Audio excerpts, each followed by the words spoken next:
Okay, so I got us on the live stream and now I just need to start recording.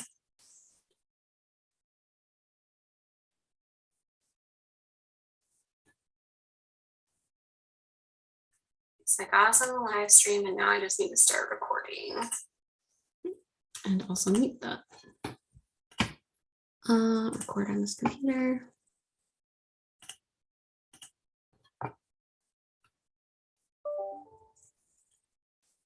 Okay, I think I got it. So I will go ahead and let everybody in.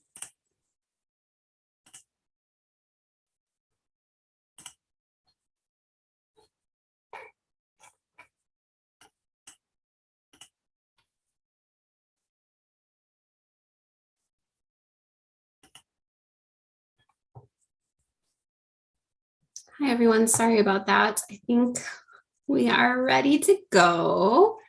I'm just going to wait a minute as you're all joining from the waiting room.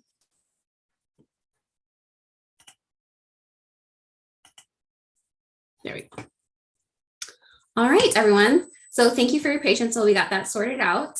Welcome to the Undergraduate Research Education Series, or welcome back if you've attended any of these events before. My name is Megan Shanahan. I'm an academic program manager in the Office of Undergraduate Research, and I'm really excited to host today's event. I will start with a land acknowledgement and then go over some short housekeeping things, and then I will turn it over to our presenter. All right. So we acknowledge that this land, which is named for the Ute tribe, is the traditional and ancestral homeland of the Shoshone, Paiute, Goshute, and Ute tribes. The University of Utah recognizes and respects the enduring relationship that exists between many Indigenous peoples and their traditional homelands. We respect the sovereign relationship between tribes, states, and the federal government, and we affirm the University of Utah's commitment to a partnership with Native nations and urban Indian communities through research, education, and community outreach activities. I encourage you all to think about the Indigenous peoples of whatever land you are on today, even if you are not currently in Salt Lake City. All right, so I'm going to stop sharing my screen for a minute. Some people on. All right, so a few housekeeping items that I want to make sure you are aware of. If you are attending today, the live Zoom event, due to a requirement for a specific program like UROP or SPUR, and you are logged into Zoom in the live event, then your attendance is recorded and you don't have to do anything else. If you are watching on the YouTube live stream or watching a recording of this event later, you will need to fill out the evaluation form as proof of attendance. That's the only way we can keep track of it. So you'll need to go back to the URAS webpage, which is, I'm assuming, where you found a link to this video, scroll up to near the top, and then click on the red text that says URAS evaluation form. Be sure to include your unit. Like I said, it's really the only way to keep track of participation if you're not in the live Zoom event. If you are here with us live, I will later drop the evaluation into the chat. It's not a link to it into the chat. It's not required for you to fill out, but it is helpful. Gives us nice feedback about the presenter and the event. And if you have any ideas for future events, things like that. All right, in terms of general housekeeping for participation, you're all muted, but if something comes up, feel free to unmute yourself and ask a question. You can also use the reactions at the bottom to raise your hand to ask a question, or I will be monitoring the chat throughout the event as well. So you can also put questions or thoughts or comments in the chat too. So there's a variety of ways for you to participate. Hope that'll be helpful to you. Does anyone have any questions before we get started? All right, so with that, I will go ahead and turn it over to our presenter. Thank you. And I keep admitting people on my side, or maybe Megan, you can admit people entering the... Yep, I'm happy to take over that. Yep. Okay, so yeah, let me start from here. Do you see my screen? Is it shared already?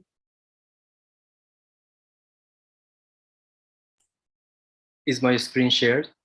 Yep, I can see it. All right, so my name is Behrad. I work in the Department of Ophthalmology and Visual Science. at the University of Utah.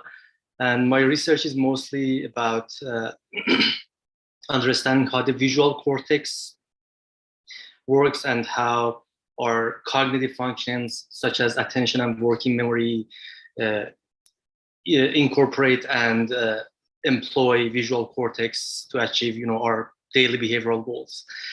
But what I'm trying to do today is mostly just giving you a general idea of how to read a scientific paper. And feel free to stop me anywhere at the middle. But what I'm going to go through is basically give you a very general overview of components of a scientific article, how to prioritize various parts of a scientific article when you're reading it, and understand the rationale for such prioritization, and also giving you a few hints about where to find the punchlines, how to read different parts of an article, including a figure, and where to find the punchlines of the paper. So let's just start with, because we just are behind already, I'm not going to take so much of time at the beginning. Let's just jump right into the material. So scientific articles are different than, say, reading a article in, say, New York Times or on the CNN website, for example. They have a certain type of a structure. They are usually using such platforms, such arrangement of different sections, which is having a title, list of authors, a short summary of the findings and the point of the paper, abstract, introduction about what the idea is and what the research article is trying to achieve, methods and materials that are used to achieve those goals, results of their finding, figures, and then a discussion based on their results and findings regarding their goal. And then at the end, usually you end up with a set of acknowledgement and references at the end of the paper. So I'm just excluding what is kind of like less important for reading a paper. And I'm going to just focus on these 6 parts: abstract, introduction, methods and materials, results, figure, and discussion. And this is these 6 sections as they are sorted, as they are appear in the final published form of a paper. Usually you see an abstract, then introduction, methods, material, results, figures, and discussion. But what is important is that if I want to sort it by the information content, probably this is the order that you should expect, that most of information per number of words is condensed in the abstract part of the paper.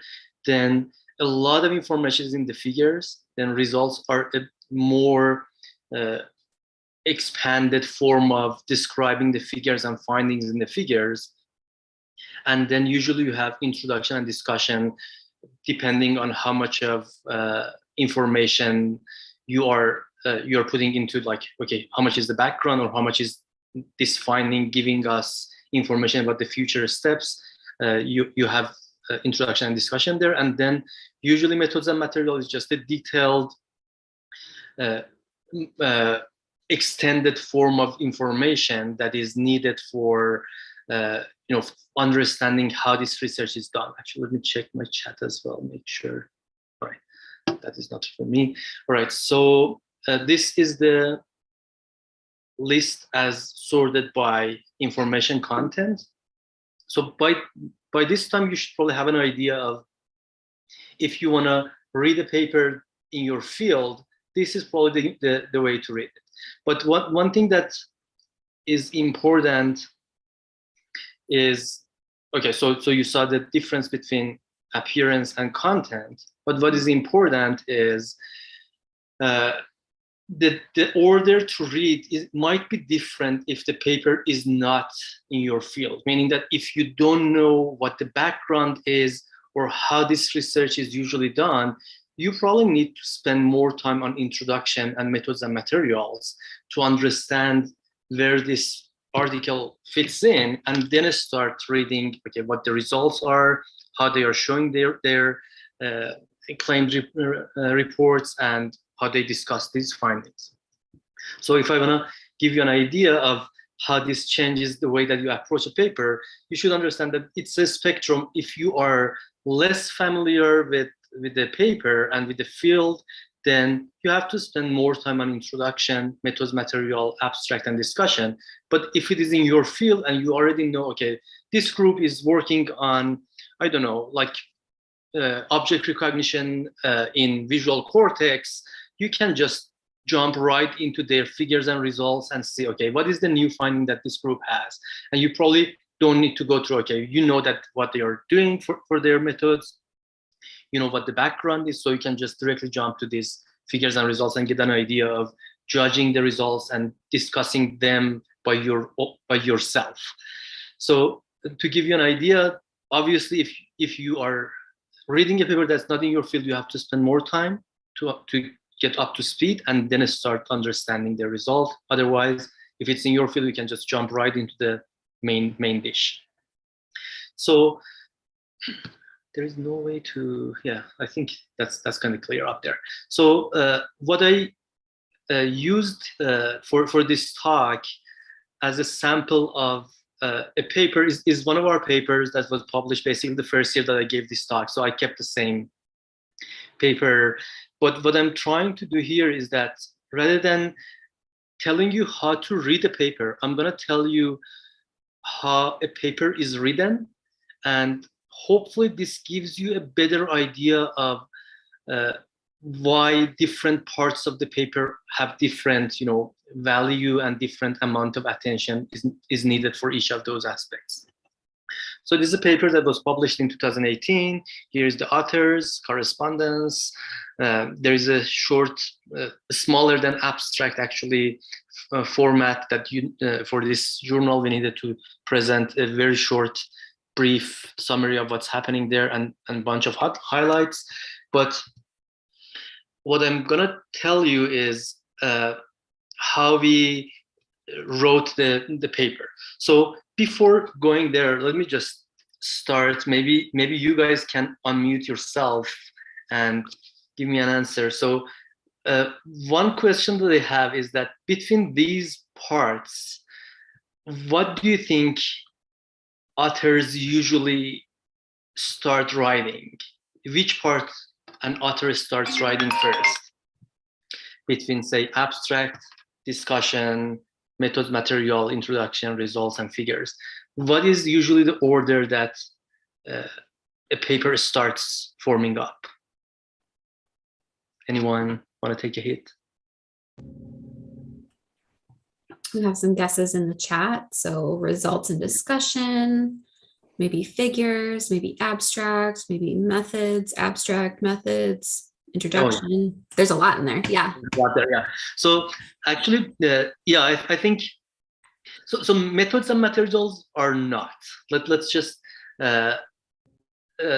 clarify why, because you can think of it this way, that writing a paper is like writing a story. You do need the punchlines there. Here is a story of, I don't know, whatever story, and there is like this character and that character doing this. So when you write, you don't go through, okay, what the setup and arrangement is. You just have a sequence of events in your mind that you want to walk through people into the story.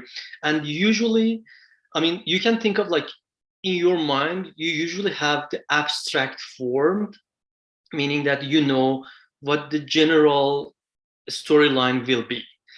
But most of the time, the difficult part is to have the punchlines ready, and punchlines are usually the figures, meaning that you want to have figure one telling story one. Then from here, you take the reader to the second part of the story, which is figure two, figure three. And what is important in reading a scientific article is people will evaluate strength and the robustness of your results and the solidness of your findings by looking at the figures and figuring out, okay, how much of information can I see there? How strong their claim is? Can I see the effect that they're reporting in that figure? So that is kind of like the idea behind the fact that you want to start with figures. Make sure that your punchlines are set before you walk into the paper. So the answer to which part you usually start working on is indeed the figures. And I'll show you how, for example, for this paper, we start with such sequence of, expand it more, starting with figures and captions, results, methods, introduction, and then all pieces together. So let me just show you how a writer starts a paper. So draft 8 is, for example, we had these 4 figures and we call it first draft, that now we have the punchlines there, that we have, okay, this is figure 1, this is figure 2, and we know that, okay, in figure 1, we are going to tell them, you know, this is what the paradigm that we are using in visual cortex to record activity. This is the first finding that we are showing, okay, red is more than blue.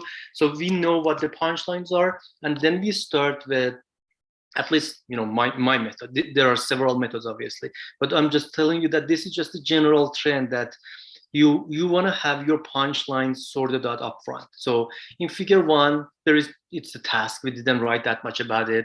We know it's easy to write. But in figure 2, we show this point, then this point, then this point. You know, you just go through the punchlines, make sure that you have an extended form of writing what is happening there.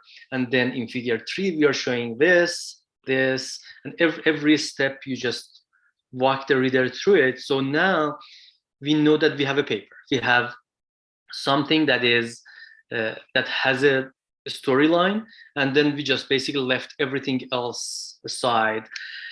And then later on in draft 9,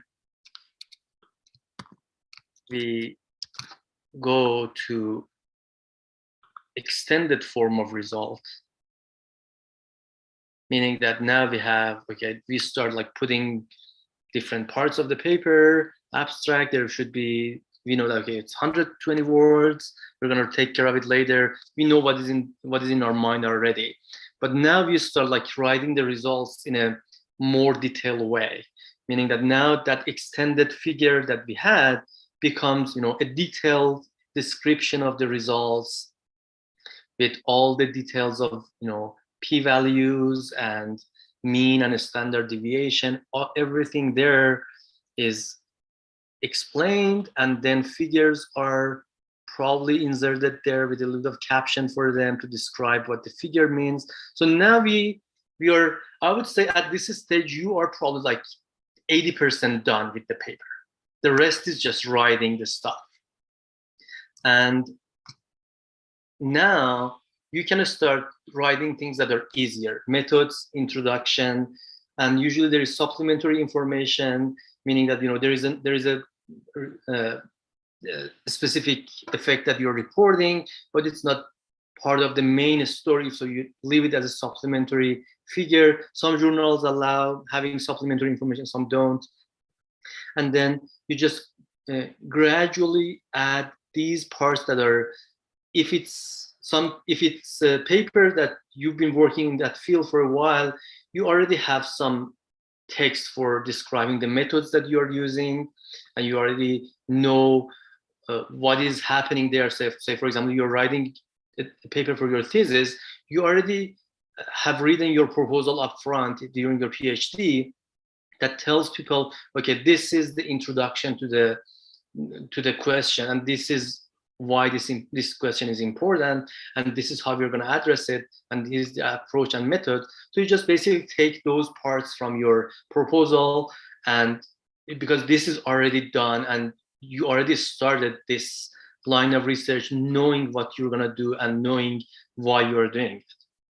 And then adding all these pieces together, then for most of the journals, they ask for cover letter, highlights of the paper, a summary. They sometimes even ask for like suggested cover photo for their journal, things like that.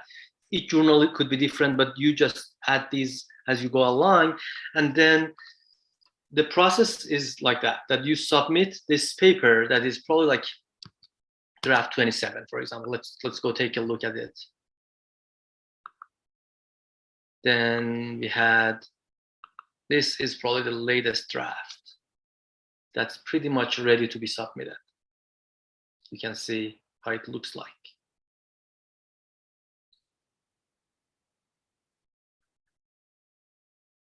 And so we have everything there.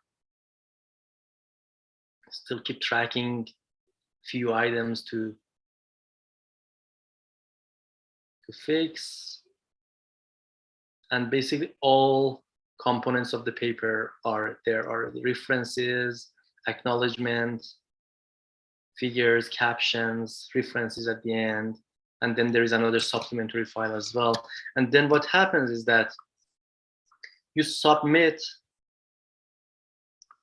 the paper and you usually get a revision, meaning that there is a set of reviewers that they review your article. They have some questions, you answer those questions and submit it again. Then in this case, we actually received another round of questions. We revised it again and submitted again. Then the journal said, okay, it's accepted. Give us a few small items here and there, like, okay, what type of animals were you using? Details about the methods that are not crucial for killing the paper, but they are like part of the requirements for the journal to check everything. And then they send a proof to read and make sure that there is no glitch here and there. And then we just basically come up with a set of, here is issues that they found, delete A, add this, things like that. They make a list for you. You proofread it, finalize it, and then it will be published at the end in a paper like this format, right?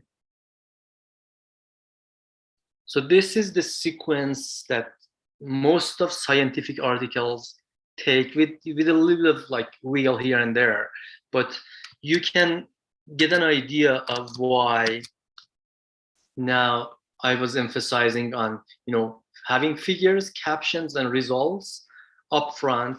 That takes you 80% of the way. By that time, you know that, okay, first of all, how strong my results are, what level of journal can I submit these results to, and which points, if you have other colleagues to comment on your work, you already know that, okay, these are the main critiques that I'll get by showing these type of figures to people.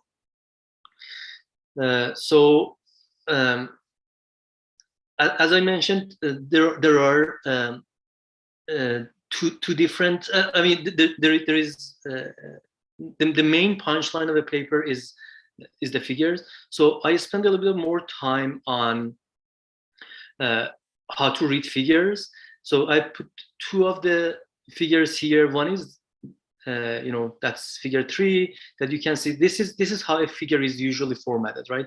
There is different panels there, A, B, C, and here is a figure 3 with a little bit of title about what is the point of the figure is, and then each section describes what is in the figure. And what you should know is that the proper way of writing is to have the captions describe the figure, not describe the results. Meaning that, in C, the SPL is shown for memory in versus memory out, and that's it. The interpretation of results usually happens in the results section. So I actually put this figure 6 as a sample here for this presentation indeed. So because what I realized last time from people asking questions after was that they were asking about how to read the results and link it to a figure. So let's just keep everything in one slide here. And so here is a figure, that figure 6 that I mean, probably you don't need to understand everything about what the point of the figure is, but what I want to walk you through is that, okay, here is 2 panels for the figure, and I took part A and B from the figure caption. Part A describes that discriminability for location of a visual probe based on a spike count, which is firing rate, during memory in compared to fixation. So that is describing the figure. The scatter plot shows the average ability of individual neurons, which is these points, to discriminate probes. And then it describes also the diagonal histogram shows the difference between memory versus fixation. So as you see, the caption only describes what the axis labels are and what each data point is and how the, say, this diagonal histogram should be read. But in the text, what we describe is this. As we've been anticipated, we found that D prime index, which is this discriminability index, is measured using the firing rate. The discriminability of probe location does increase during memory in compared with fixation. And this is how you read the result. And this is apparently the part that people were asking last time to practice it together. N equals 109, meaning that we recorded 109 neurons, and now in the caption, it says these are individual neurons of MT visual cortex that are recorded. And D prime for fixation is 0.34. So the average of these points on the x-axis is 0.34. And plus minus a standard deviation of 0.018, meaning that one deviation from one standard deviation from this mean is 0.018. So it's just describing the data. It's actually the standard error. And I don't want to go through the statistics part of it for now, but this is how you describe a data, right? That you say, okay, here's the mean and the standard error of the data for fixation, and then for memory, it was 0.417 plus minus standard error, and the difference between this value and this value was significant because the p-value using the Wilcoxon signed rank test is less than 10 power minus 3. It's a biostatistic class that you need to take to understand why did we use this test, what does that p-value mean. But this is how you read a text that is related to a figure. So get an idea about how to understand the figure using the caption, and then look at the statistics based on what is mentioned in the result.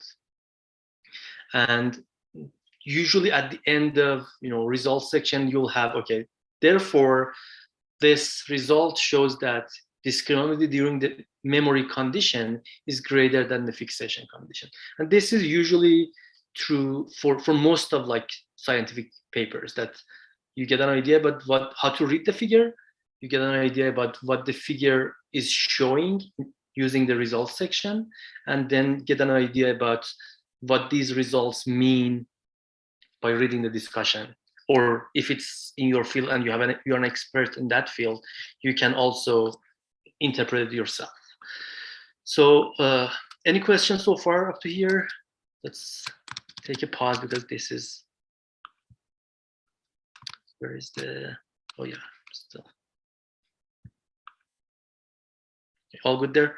So yeah, let's go to the next part, which is, now that you have an idea about how to read the main part of an article, here is some clues about how to get some help from other parts. So you should know that, first of all, I should say that reading a bad paper is going to be difficult. If the paper is not written very well, meaning that the author does not know how to start with the big picture and then describe the details, then you're going to struggle.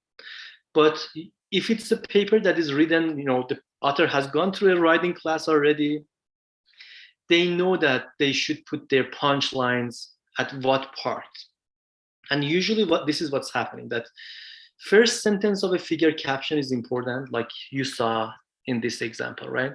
That this sentence already tells you what this figure is going to show. Oops. And then for each paragraph, let's just go to that paper, for example, and the first and last sentence of a paragraph should usually give you a summary and introduction of that paragraph. This is what everyone tells you in a writing class, that you start your paragraph with, here is the point of the paragraph, then you go through the details, and at the end you just conclude it with something. So if it's a paper that is written with this style that is recommended, you should be able to get an idea of what each paragraph is going to do for you by reading the first and last sentence of the paragraph. And then what is also very important in research articles is that in your abstract, you usually, if it's a serious journal, you need to have a last punchline. And this is also a very good place to look at, okay, so now I got the whole picture of what the results and figures are, what the abstract tells me, but what is the point of this paper in terms of bringing the field a little bit more forward to a certain goal? You usually get it at the last sentence of the abstract as well. And also the first paragraph of discussion, most people try to, because what happens is that you start with the abstract, start with introduction and telling everyone what the story is, then you go through a lot of details for results, and then what you want to do at the end of your paper, if you're a writer, is once everyone is out of the forest, you want to tell them, okay, forget all the trees, and here is, just look at the jungle, look at the forest.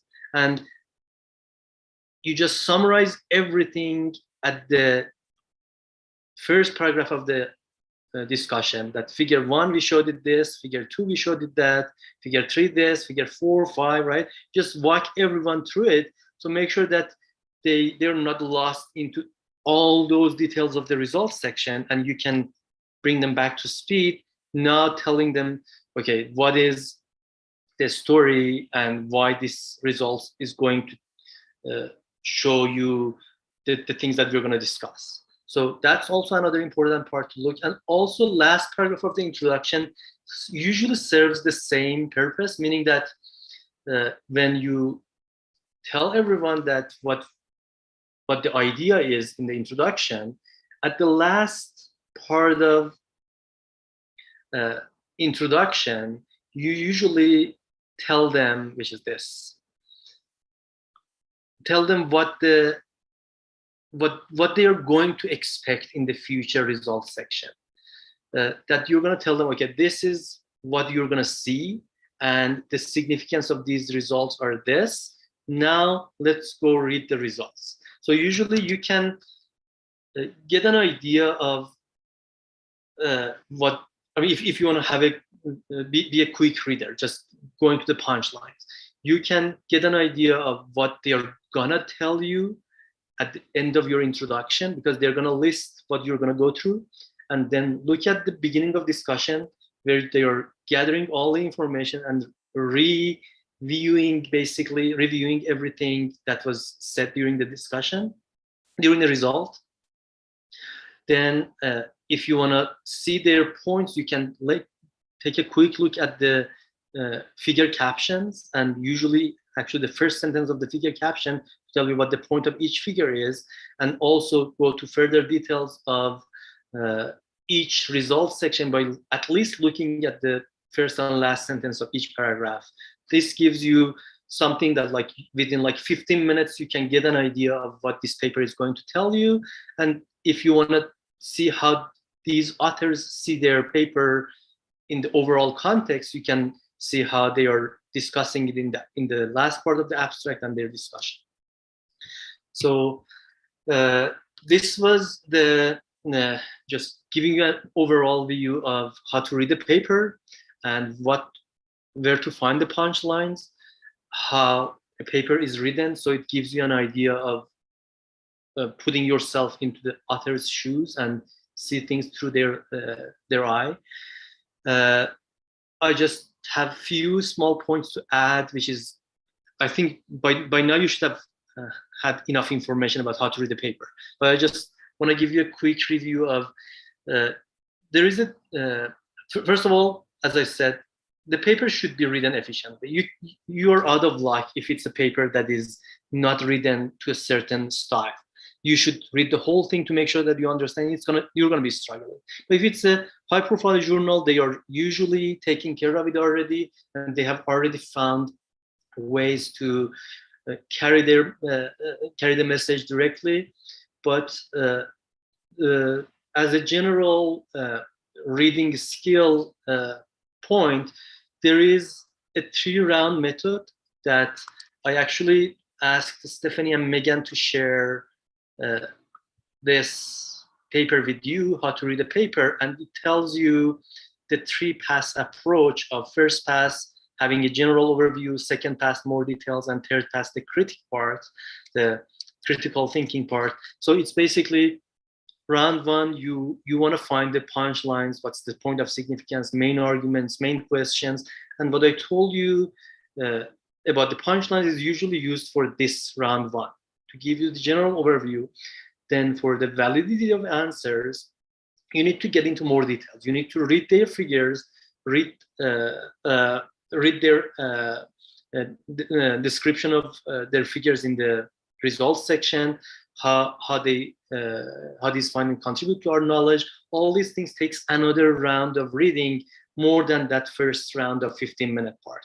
And then for being able to criticize a paper, you should be in that field, meaning that you should know what this paper is talking about in the general domain of, trend of the field, what these methods are used usually for, and what are the major criticisms about these type of methods and materials. So that is the part that usually you go into the details of methods, details of findings, and the strengths of their findings and their real significance. And this is, as you can see, this is faster, and this becomes more and more time consuming to go into the all details. Basically, like when you're approached by a journal to review a paper, you can do this in like 15 minutes, but then in order to be able to criticize the paper, you have to read it to a much more detailed depth and be able to criticize different parts of the paper. So I already shared that PDF with you, and I hope that Megan and Stephanie will share it with you. Just one other interesting paper that you can use is, there is this science journal article about how seriously read scientific papers, and I just only took a few points off of that, but you're welcome to go read the whole paper. I'll just leave my screen on for a couple of minutes, so read these points together.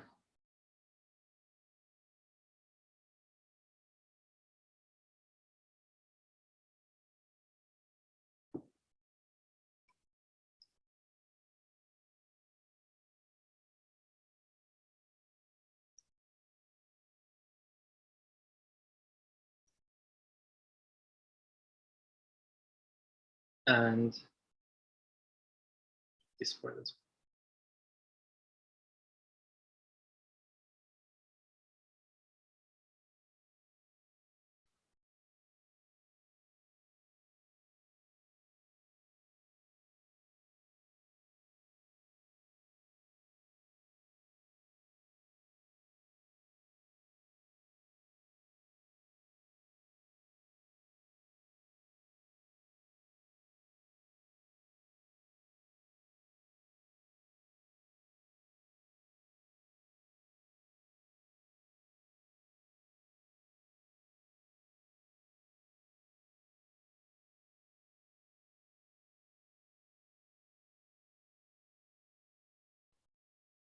Really quick, can you just tell me, can you hear me? Yes. Okay, can you tell me what that second point was? The first one was focus on what you need to know. What Yeah, was the so the first second one? point is actually what I mentioned, that, if it's, when you're a PhD in your field, you become an expert, meaning that you'll be able to judge the significance, strength, and value of a certain result by yourself. You don't need to go read someone else's, which is the author in that case, interpretation about the result. You know what I'm saying? You just see this figure and okay, wow, that's a strong effect. That means most of the time neurons showed higher firing rate during memory than fixation, and that's a pretty sizable effect. So I don't need to go read the author's interpretation, and you don't want to be spoon-fed by the author, basically. And what it says is that if it's in my field, I don't really care much about, because they often reflect the author's predictions, and the way that they interpret things about the results and methods. So I have my own judgment. But if it is something that is not in your field, you're kind of like at the mercy of the author, to be fair, and because you don't know the whole picture so well to judge it by yourself. You are usually spoon-fed by the author if you are not in that field.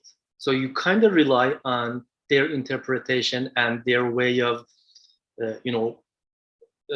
posing their result to the field. That's the point, kind of. Okay, thank you. So there is one chat. Oh yeah.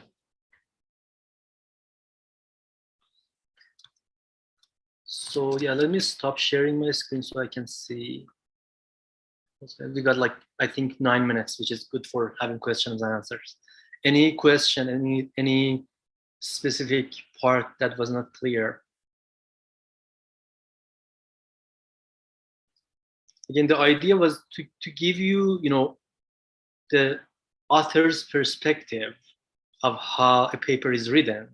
And this will give you a better way of understanding, okay, what parts were the main intention of the author to write with clarity, and what are the punchlines, where to find them. But again, having said all of that, you're still at the mercy of a good writer versus a bad writer. That if they don't use a certain type of writing style, you're kind of out of luck. Sure, yeah, thank you, Arubi. But what I understand is also this part was where most of the students struggle, which is, oh yeah, actually, let me share it one more time. I think what I realized was, when people say that, okay, could you tell us how to read a paper? Most of the time, they are not concerned about, could you tell us how to quickly read a paper? They are asking me, could you tell me how to read a certain part of a paper? And most of the time, people usually, actually, students that are just getting started in a scientific field, they struggle with reading a figure and reading the results section. And I understand these are really difficult to understand, all these cryptic messages there. But after reading like the first 10 papers, you're gonna learn that, okay, this is y-axis, this is x-axis, this is the line of unity. If things are above the line of unity, that means y is greater than x. And in order to read it, you read the text. It tells you how many sample sizes you had.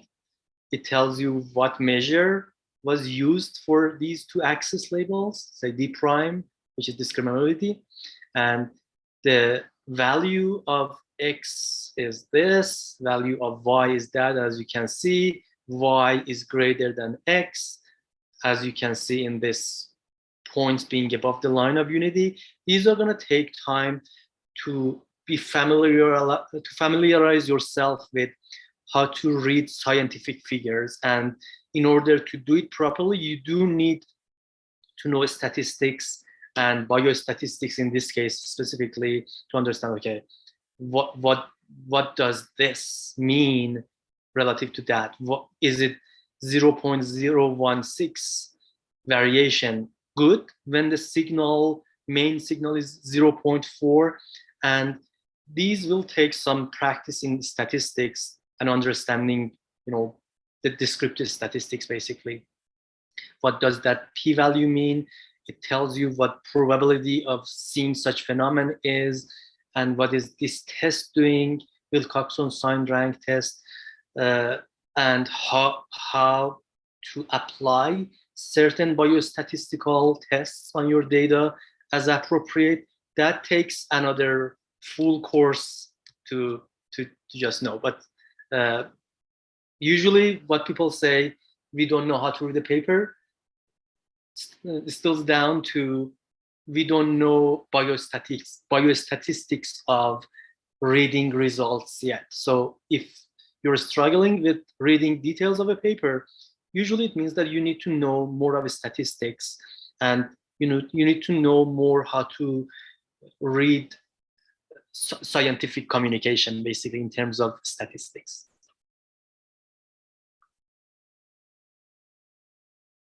So there was one more chat, I believe. Let me see.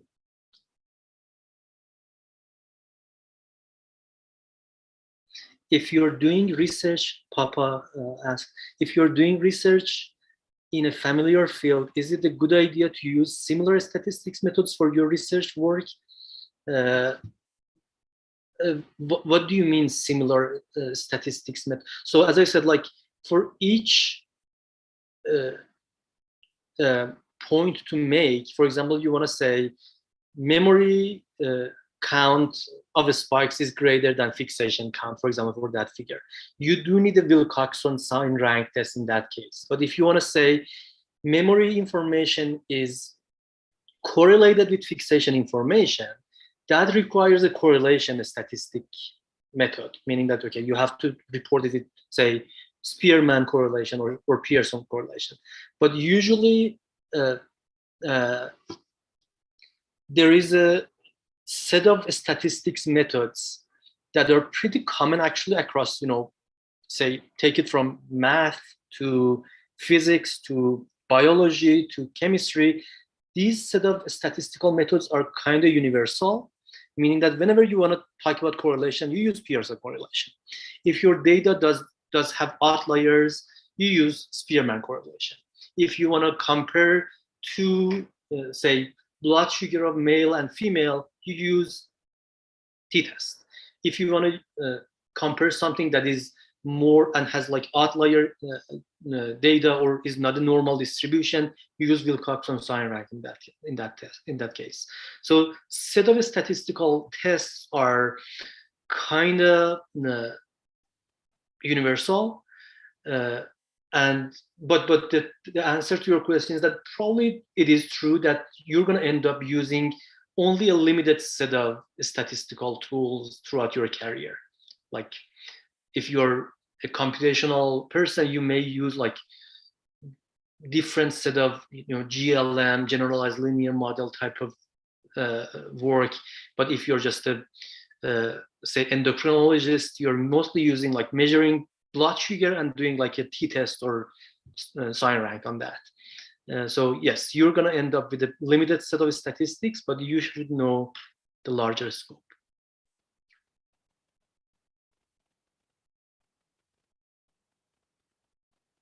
I appreciate the author's perspective. That was new and helpful to me. Thank you. Yeah, I'm sure like if you know how a paper is written, it's going to give you a better perspective of how to put yourself in that person's shoe. Okay, so pretty much on time with all the delay and stuff. Yeah, no, you did an excellent job. Thank you so much. A few takeaways for me. I really liked the idea of the punchlines and kind of figuring out where you can quickly identify those in a paper, especially if you're looking at something that is not in your field or while you're developing expertise in your field, like kind of easy ways to get the main points across or the most important points across. And then also thinking about reading an article many times in through different lenses. So yeah, reading it just to kind of get the general idea, but I also like to focus on, you know, doing a critical read as well. Like, even if you aren't an expert in that area, you know, asking questions of yourself as you're reading it. And then, you know, once you're more familiar with the specific methods or the statistical analysis that happens in that area, you know, like the point that was brought up from the other article, that, you know, they read the methods a little bit more closely because they know what, so they can kind of come to their own conclusions. It's not necessarily as important for them to read the results. So I liked that there's kind of a spectrum from, like, you might, depending on your level of expertise, but also if you're reading something in your field or not. So I really appreciated all of those. So thank you so much. Just the last point is that all what I mentioned is how to write experimental research articles. If you are, say, in a music department or political science department, or even sometimes psychology department articles, they have a different approach. They have a different way of arguing and counter arguing. So it is not usually like experiment-based approach. So the way to read those papers is beyond what my presentation was today. Yeah, that's a good point. All right. Well, thank you so much, Dr. Nudus. I really appreciate your presentation. Thank you. And oh, I need to share my slide. Yeah, so thank you for presenting. Thank you to all the students for attending. I hope that this was useful to you. It sounds from your comments in the chats and things that it was useful. And don't forget to fill out an evaluation, especially if you're watching this as a recorded event, so we can keep track of your attendance. And that's it. Thank you, everyone. Have a good day. Excuse me, I had a question real quick. Oh, sorry. Yes. All the information shared as far as like the links and such, those will be available after the fact. I'm assuming wherever the recording will be stored. Yes, that's an excellent question. I should have mentioned that. I will be posting the recording either later today or tomorrow on the URES website. And then that will also include the presentation handout for the how to read a paper article. Yeah. Thank you very much. And thank you to the presenter. Appreciate it. Thank you. Have a good day, guys. Bye. Thank you.